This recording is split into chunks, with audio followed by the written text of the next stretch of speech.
اللہ تعالیٰ ارشاد فرماتا ہے انفروا خفافا و ثقالا، اے مسلمانوں تم نکلو اپنے گھروں سے غزوہ تبوک کے لیے، خفافا تم ہلکے ہو، و ثقالا یا تم بوجھل ہو، دونوں حالتوں میں اپنے گھر سے جہاد کے لیے نکلو۔ خفافا و ثقالا، اس کے مفسرین کرام نے اور بھی کئی معنی کیے ہیں، یعنی تمہارے پاس اسلحہ ہو یا نہ ہو، تم کمزور ہو یا طاقتور ہو، دونوں صورتوں میں اللہ تعالیٰ کی راہ میں جہاد کرنے کے لیے نکلو۔ وجاہدوا، اور جہاد کرو، باموالکم، اپنے مالوں سے، وانفسکم، اور اپنی جانوں سے، فی سبیل اللہ، اللہ کی راہ میں، یعنی اللہ تعالیٰ کے رضا اور خوشنودی حاصل کرنے کے لیے اپنی جانوں کے ساتھ بھی جہاد کرو اور اپنے مالوں کے ساتھ بھی جہاد کرو۔ جہاد اپنی جان سے بھی ہوتا ہے، جہاد اپنے مال سے بھی ہوتا ہے۔ اگر کوئی کسی مجاہد کو، کسی غازی کو کوئی اسلحہ لے کے دیتا ہے تو اللہ تعالیٰ اس کو جہاد کرنے والے کے برابر ثواب عطا فرماتا ہے۔ مثال کے طور پر کسی عالم دین کو اگر کوئی دینی کتابیں لے کے دیتا ہے، یا طلباء کو قرآن پاک لے کے دے گا، یا اس کا سلیبس لے کے دے گا۔ مدرسے کے اندر کئی غریب طلباء بھی پڑھتے ہیں اور ان کی جو نصاب کی کتابیں ہوتی ہیں وہ غربت کی وجہ سے والدین نہیں لے کے دے سکتے، تو اگر کوئی مخیر حضرات میں سے اس کو کوئی کتابیں لے کے دے دیتا ہے تو جتنا ثواب اللہ تعالیٰ طالب علم کو دین کا علم پڑھنے کی وجہ سے عطا فرمائے گا، اتنا ثواب اللہ تعالیٰ کتابیں لے کر دینے والے کو عطا فرماتا ہے۔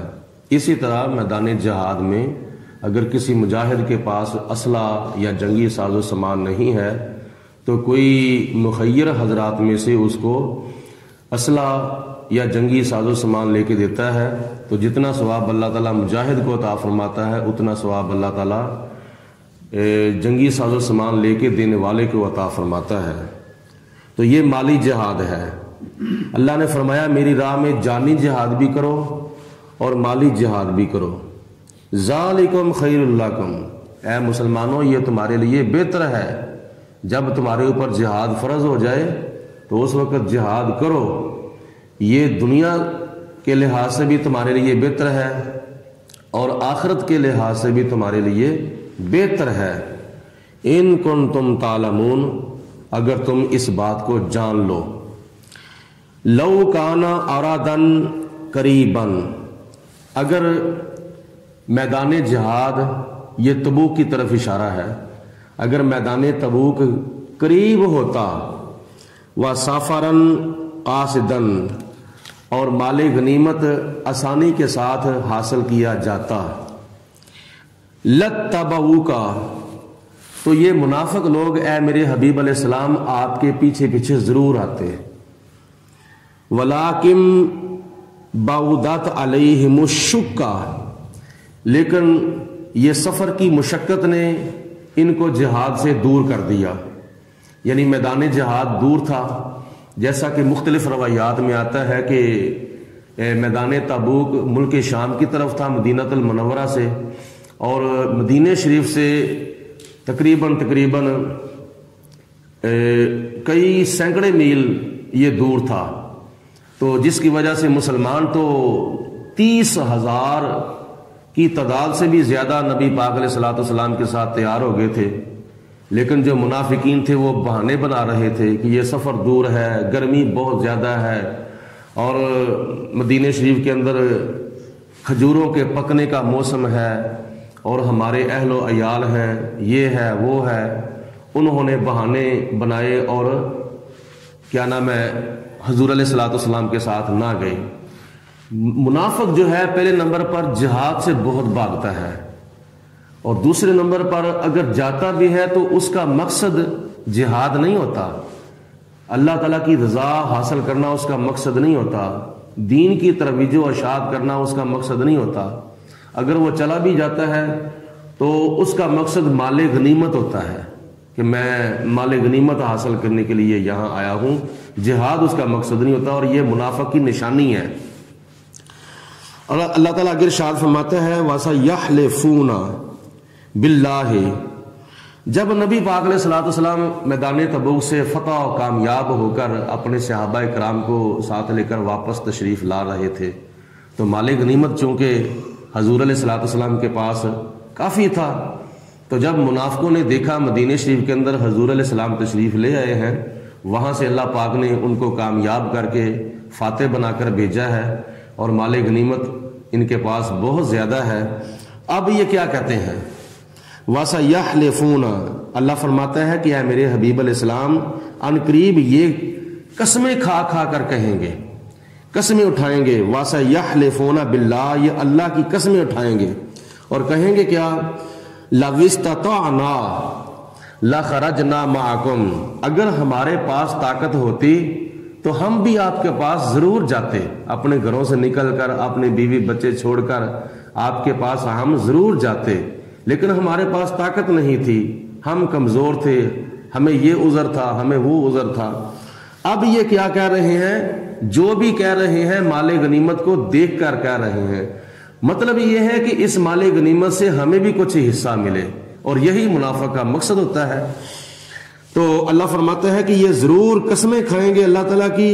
اور کہیں گے کہ اگر ہمارے پاس طاقت ہوتی تو اے اللہ کے نبی ہم بھی آپ کے پاس ضرور رہتے اور آپ کے ساتھ ضرور جاتے۔ یہلکون انفسکم، وہ اپنی جانوں کو ہلاکت میں ڈال رہے ہیں۔ وہاں کیا ہونا تھا؟ میدان جہاد میں یا تو اللہ تعالیٰ کی راہ میں شہید ہو جانا تھا،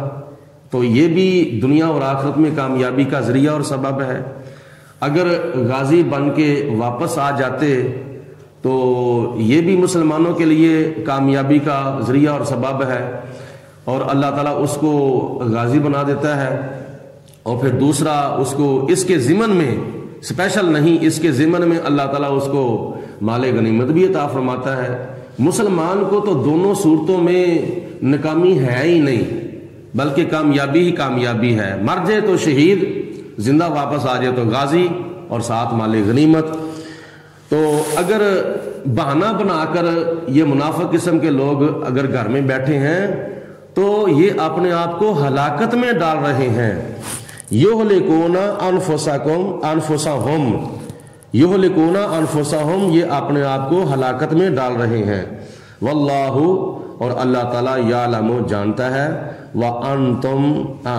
واللہ، اور اللہ تعالیٰ جانتا ہے، یعلم انہم لکاذبون، کہ بے شک یہ جھوٹ بول رہے ہیں، یہ منافق جھوٹ بول رہے ہیں، یہ اللہ تعالیٰ خوب جانتا ہے۔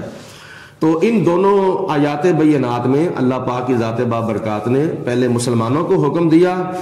کہ اے مسلمانوں تم جہاد کے لیے نکلو، تمہارے پاس کچھ ہے یا نہیں ہے، تم کمزور ہو یا طاقتور، تمہارے پاس اسلحہ ہے یا نہیں۔ تو اللہ تعالیٰ ارشاد فرماتا ہے کہ اگر یہ میدان جہاد قریب ہوتا تو یہ منافق لوگ ضرور کیا نام ہے آپ کے پاس جاتے، لیکن یہ نہیں گئے، تو صرف اور صرف جہاد سے بچنے کے لیے نہیں گئے۔ تو اس دوسری آیت مبارکہ کے اندر کیا نام ہے منافقوں نے جھوٹی قسمیں کھائی ہیں۔ تو جھوٹی قسمیں کھانا یہ اتنا نقصان ہے آخرت کا، اتنا نقصان ہے کہ نبی کریم علیہ الصلوۃ والسلام نے کئی احادیث کے اندر ارشاد فرمایا ہے کہ جو بندہ جھوٹی قسمیں کھاتا ہے قیامت کے دن اللہ پاک اس کی طرف دیکھے گا بھی نہیں اور اس کے ساتھ اللہ تعالیٰ کلام بھی نہیں فرمائے گا۔ یہ آخرت کا اتنا نقصان ہے۔ تو جھوٹی قسموں سے بھی بچنا چاہیے اور نبی پاک علیہ الصلوۃ والسلام کے ساتھ زیادہ سے زیادہ پیار اور محبت کا اظہار کرنا چاہیے اور اس حضور کی محبت کے دعوے پر عمل بھی کرنا چاہیے، ورنہ دنیا کے اندر